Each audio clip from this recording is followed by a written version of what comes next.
You. Hey everybody, Big Said, back again. My friends are better than yours. I think the guy on the other side, my left, whatever. I think you might recognize him. If not, I understand because I don't even know him. But my special guest for today is from a legendary hip hop group. I always and I know Pops probably is sick of me saying this, but I've been saying this to him since I met him that like De La Soul is like one of my favorite groups, like, and it had nothing to do with me actually knowing him, but because of the music and the work and everything like that. So I'm definitely honored to have him with us today because I know that he's always busy. So we're gonna try to get this quick and painless as much. And I definitely want to make sure that actually I'm gonna let him introduce himself because there might be one person that might not know who you are. So why don't you introduce yourself? Hey, well, let me talk to the one person. I'm sure there's more than one person who don't know who I am. I I mean am. on my stream. No. I'm Paz. I'm from a group called De La Soul. It's a blessed to be here. I've known this brother Big Said. I've known you forever. You're a Yep, brother. You ain't even like an acquaintance. So it's good to be here, bro. Definitely definitely. good. Word. So we have limited time, so I'm gonna make the best of it because I want to say congratulations for still being in the game because in this game, like there's so many things that happens. People fall off, people don't want to do it or whatever, and you're Mhm. still doing it. So my first question is going to be because Cabin in the Sky. Actually, two questions based on the how I'm going to start it because you were part of a series with Nas and Mass Appeal of Yep. older artists that's come out. And coincidentally, before Nas and Premier's project came out, yo were the very last project to come out before theirs dropped. Hmm. How did it feel to actually be part of that? And um, I guess like the mindset in going to the album because you've been doing this for about what 3 years now. Hmm. This is like the second album. No, so what was the thought process when you went into the album? And of course, because of the tragedy of losing a partner, definitely plays into things. So I just want to get that right out the way, not out the way, but I just want to start off with that and then take it from there. So I'll let you start. Sorry about that. I'm talking so much, but go ahead. It's cool. I mean, it was a pleasure to be a part of the Legends Has It campaign. Peter and Nas came to us. They wanted to definitely have us be involved. I was very happy about it. We were really supposed to had worked on an album that we were contractually was supposed to knock out with them called Premium Soul on the Rocks, which was going to be a De La album produced solely by Pete, Rock, and Premier. Um, Life happened, stuff couldn't get it done, schedules, whatever. We got into a big thing with Tommy Boy. Just was a lot going on. We never got to it. So when Peter came to us and Nas came to us, like, look, man, we're doing this campaign. We'd love to have you involved. I was like, I would love to be involved. And they was like, if you're involved, the only thing we ask, we need to have it done by this year. Like they came to me at like I think early March, and I was like, yo, I'm with it. We feel like we got a lot to say. I know Dave isn't no longer here, but I think we can do this. And so, right from that standpoint, just trying to figure out what we was going to do. I just immediately just start channeling, and I felt like Dave was right there with us anyway. So just trying to just figure it out.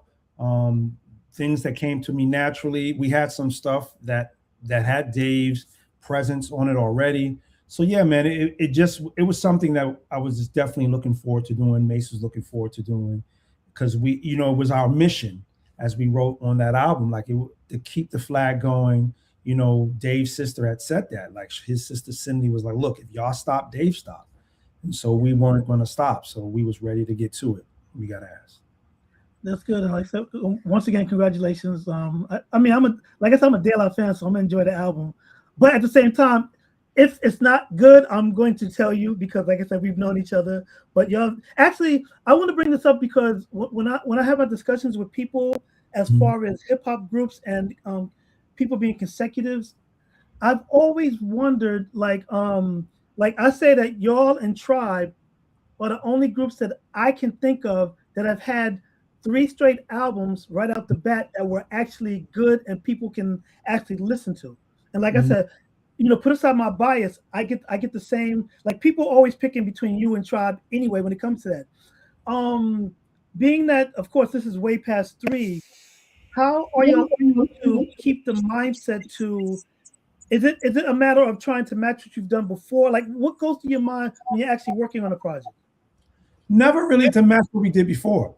We were blessed to have that first album, 3 Feet High and Rising, do so much for us. And even then, we were very aware of like, all right, that was amazing, but we were on to what was next, because whatever 3 Feet High and Rising was for us, that was based off of ideas and concepts we had when we were already seen to then put out an album by the time we were 18.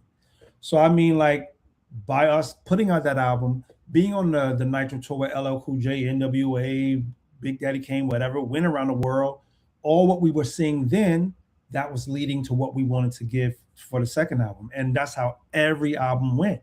It was our journey, whatever we had journaled by moving around the world, meeting the new people. That's what spoke to us to then do what we were going to do in that present moment. So the same now. It was just that, we quality music, it always means a lot to us. If it ain't ready, if it ain't good, we don't want it to come out. We don't want to just throw something out. We've never been that type of group. So yeah, just putting together this album was just no different, honestly, than any other album. We were locked in. We were very much with creative control and quality control and lyrics and presentation. The have the hilarious skits and stuff back in the fold was dope. But we have we are sticklers for quality. So we were just very much on the fact that, like, the quality of this feels good, the intention is right, and it was coming out almost better to me than it was in my head. That's always a good sign for me as well. So we were very happy with it. One thing I noticed, because when you had the listening party in New York that I was fortunate enough to attend, one, I saw so many people I hadn't seen in so many years that it was definitely great to see, including y'all. And I know y'all went on like a crazy press run. And what was impressive about that is not because it was y'all, but because in this day and age, with so many acts coming up in between times, anytime I go to any parties or things of that nature, like, people don't get the reception that y'all had gotten, or even the coverage. Did that in any way, like, how was it feeling knowing that, and I know you had times where De La Soul wasn't the De La Soul that everyone was looking, so the reception was definitely not what it's supposed to be. But like I said, and this is like from one night, because of course I don't know, like, where you could have went to other places, nobody liked it, I don't know. But I just want to see, like, how did you feel knowing that y'all are still loved, not only just from the industry peers, but just the industry in general? Because we eat our own. We do. I mean, it's a blessing, said. I mean, honestly, it's really it's not me trying to tap myself on the back or anything. We just always been us. We've always been very, very much into, do right by people, stay positive, surround yourself with good, positive people. And I think has always worked for us. I mean, however we could help people, like, I've had people be like, yo, man, like, you got this dude comment on your album Six is High, like, why you just got this dude, him and Mos Def all over your album? Like, you just feel like, yo, I'm gaining something from them too. It's not only what they could gain from me, and I don't need to lock them into a contract. Like, we just always been that type of person. Like the person in the mailroom at Tommy Boy, we showed them so much love, and the next thing you know, that person years later can be the person who's now an A&R at some other company, and now they want to look out for us. So we just have a lot of great people in our corner like that. Even you, like, yo, man, whenever we saw you, it was always been nothing but love. And anytime you need us, if we could be there, we would want to be there. And I hope it would be the same for you. So I think that's the type of karma and the energy we always had around us. Like, people, like, genuinely was like, yo, man, let's go out and see these guys. Let's support them. And whether it was this particular press run or the listening party, or even before when it was about honoring Dave and the catalog, people just had our backs, and it's just a blessing, man. It's a blessing. And that's definitely a good thing, because like you and I both know that there were so many people that were on such a level at one time that once they, I don't like to use the word fall off, but once they aren't as popular as they were before, they get treated differently. And like you said, ever since we've known each other, it's like it's always been the way it is now, where it was like, you know, and I got some couple of guys that I don't like anymore because they've switched up. It is what it is, you know, I get it. But the only thing I hate about like talking to you right now is that I have so many things going through my mind and trying to figure out what next to say. But what since we're in a different environment when it comes to social media, AI, just technology in general, how are you accepting the changes? Because I'm gonna start off by saying like I've always avoided AI as much as possible, but I literally just embraced it with the last couple of weeks for different reasons. But when I do speak to people, I just want to find out, especially if you've been in the game, because you've been in the game 94 years now. So how do you accept like the changes, adapt to it, and like how does it feel like knowing that you've adapted to the changes and you are still here? We've just always been with the changes. We've had no problem with stuff like that. There's always, yo, man, there's good and bad in everything, man. There's, you know, down from when we was leaving at one point vinyl to CDs to the, you know, the digital era. There's always someone that loses and someone who gains. AI is here. If you can turn your head away from it, you can act like it doesn't exist.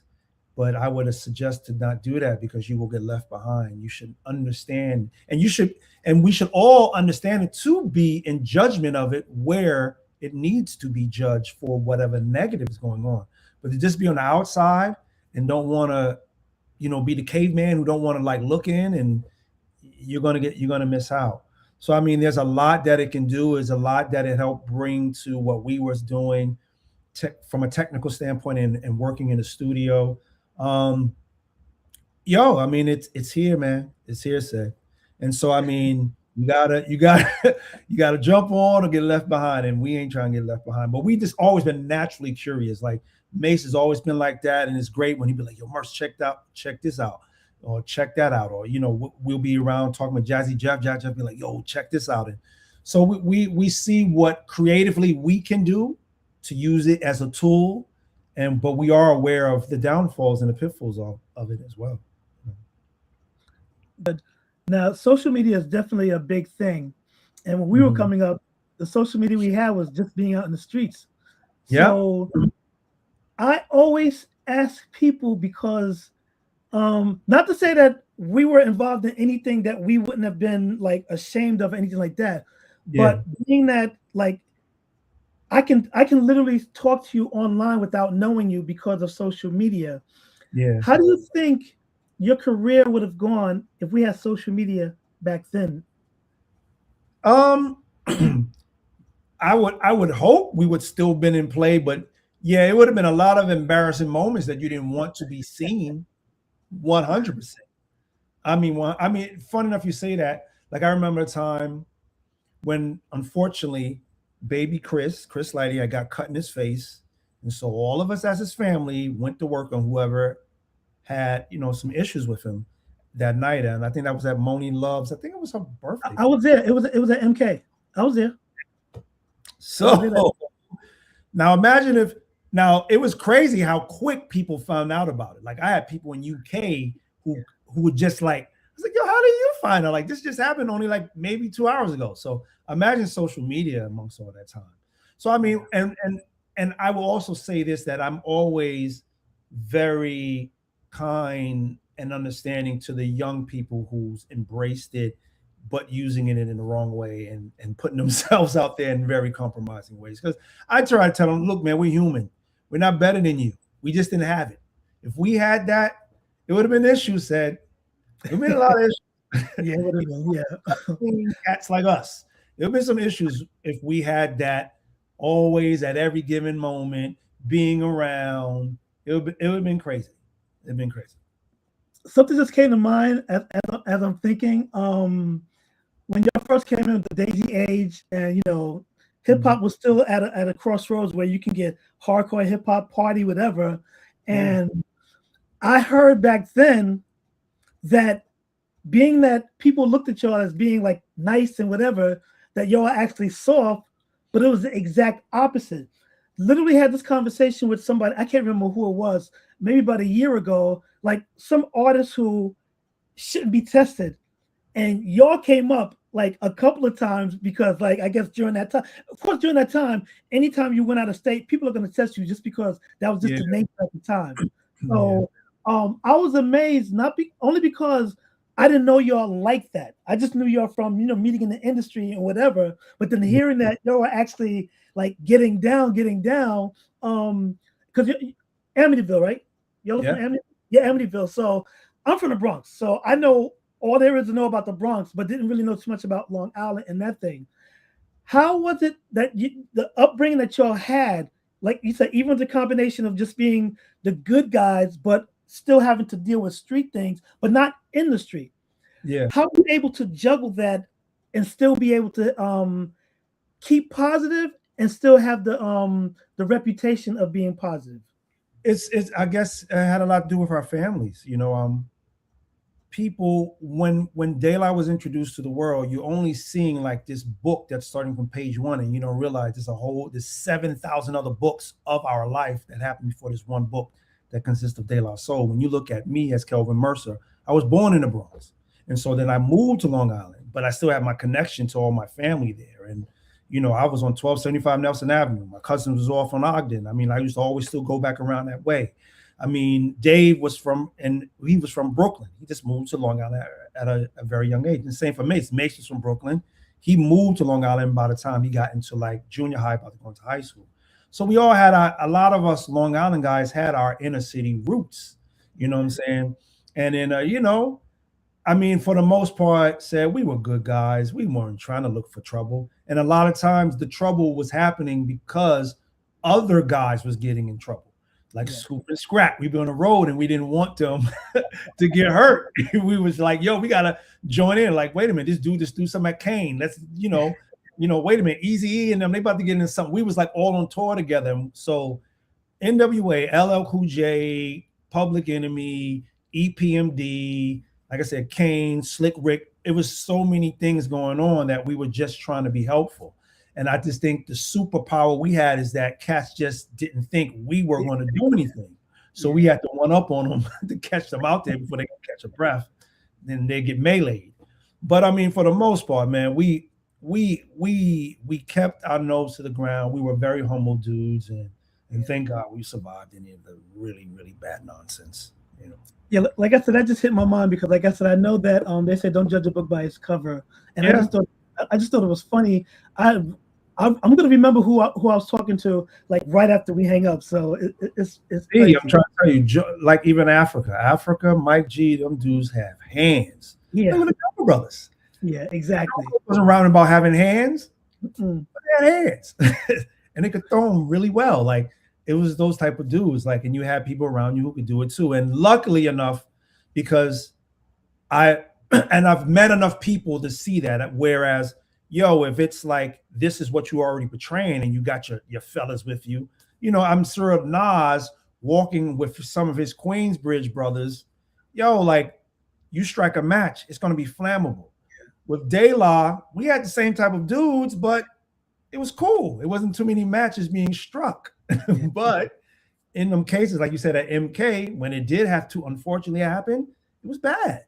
We come from that. We came from being in the Studio 54, my cousin getting his face slashed, some Brooklyn dudes was wild. Like we come from all that, like, but it was nothing to brag about. But yeah. But speaking of Jungle Brothers, I saw them when they were inducted into the National Hip Hop Museum in DC. That was the first time I seen. Well, actually, I seen Mike G. Well, anyway, you reminded me because I've spoke to Chi on this platform, Drez, and I've asked everyone the same questions, and I kind of know, but I don't know. But like, what's the collective name again? What was the name of your collective? Native Tongues. Native Tongue. How come I can't remember that? Everybody has always, at least everybody around from our age, have always wanted a Native Tongues either tour, project, or something that has to do with the Native tongue. And of course, there's a couple of members who aren't with us anymore, of course, so it wouldn't be. Yeah. But how do you think that? And like I said, it's just funny because I think we wanted it so much that it didn't happen. And it can realistically still happen because a lot of y'all are still here. Yeah. But I always ask everyone, like, why didn't it happen? It's going to be different reasons, but I just want to hear it from your perspective. Or even if you don't want to say, or if it's not really a thing, like, could there still be a Native tongue, like, type of reunion or something? It's hard now. I think back in the day, why unfortunately it didn't happen then, I'm being honest. I just think that it was certain members who just had issues with each other. And I think we've now grown where those issues has been worked through. But now I think it's just more, especially like and you know, I don't mean to speak up for him, but I know like me, Mace could talk to Q-Tip every other day. We on the chat bugging out, sending each other music. And I know it's hard for him just doing tribe stuff. So let alone Native tongue stuff, because once again, to do Native tongue stuff, you gotta do tribe stuff. So I think that's really hard for him. And you know, I've always been with it at different points, because it's just that you just don't know when you may not have someone around you. That's true. So for those reasons alone, you know, yeah. I mean, being blessed to talk to you even right now, and just like an hour ago, Latifah is texting me and Tip a picture of me, her, and him together where we look like little children. Like just being able to be around them as friends has always been great to me. To be either go to Tip's house and hang out and laugh, or be around Dana and hang out. So I mean, I would love to be around and do something on the tour, on shows with them, because I just would love to sing them. So I mean, you know, I would love to see it happen. That would be beautiful. And speaking of Dana, somebody sent me a video with Tuffy hosting Latifah's birthday party, whatever year it was. And she's like telling people like on the thing, oh, Tuffy, you know, you're a great singer, and you and Cedric would always come by the house. And like literally maybe about 2 or 3 months ago, but then somebody resent it to me literally last week. So for you to mention Latifah, and then that comes up, that it's like amazing. And I wish that we could go back to that time, because we had so much fun during that time. And Moni Love, of course, put me in her video after finding out that I was in MC Light's Paper Thin video. And like I felt like I was part of like Native Tongues for a second, because I'm in Moni Love's video and I'm hanging out in Co-op City with, you know, Tredge, Latifah, Apache, all these people. So I'm just reminiscing right now. So excuse me for doing that. Man, go. It's like how you said, man. It's like we were in the moment, and like I said, I don't ever try to blame it on the younger people, because we didn't have these devices. You know what I'm saying?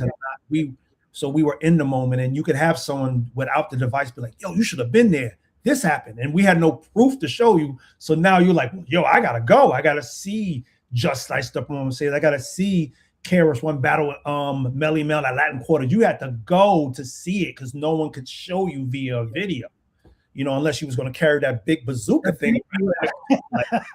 But, you know, nowadays all we have is we can do this and take everything. Back then, you needed like the biggest. God, you need the rocket launcher to walk around with. But crazy. I'm gonna start to shut it down, because like I said, I don't want Tony to be mad at me. But you know, shouts to Tony Ferguson. He's another person I've known for years. You know, he was also a guest on this as well. Is there anything that you want to just mention or speak about before we end this? Because like I said, I know you're still doing shows, you're still going around the world, and you're still beloved. And is there anything that you'd like to just mention or speak about? No, man, we just blessed to still be here, man. Blessed to still be holding the flag of De La Soul and doing what we need to do and keeping it out there. And we're just so happy of the love that is still there for us. And, you know, and people just genuinely missing Dave and want to still see us and support and let us know how much they love him and what he and us meant to their lives. And man, it's a blessing. And we have a ton of things coming up, but I just don't want to talk on it. But just show wise, tons of shows. I mean, we are almost damn near booked out for the year. We're looking to do so many other great things. Still doing music. Music is going to come, more music. So man, we're just happy to still be a part of the culture. And like you said, like even like when we present something, people stick their head up and listen and want to partake in it. You know? I think I'm gonna end it off with this one question. If you could do anything in life, whether it's career wise, personal, whatever, if you could do anything over again, what would it be and why? Over again. Wow. I don't know. I don't. What would I want to do over? You know what?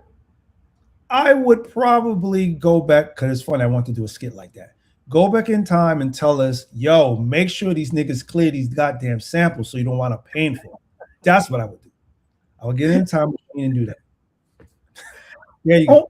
Oh, you know what? You're one of the first group to actually do skits on an album. Yeah.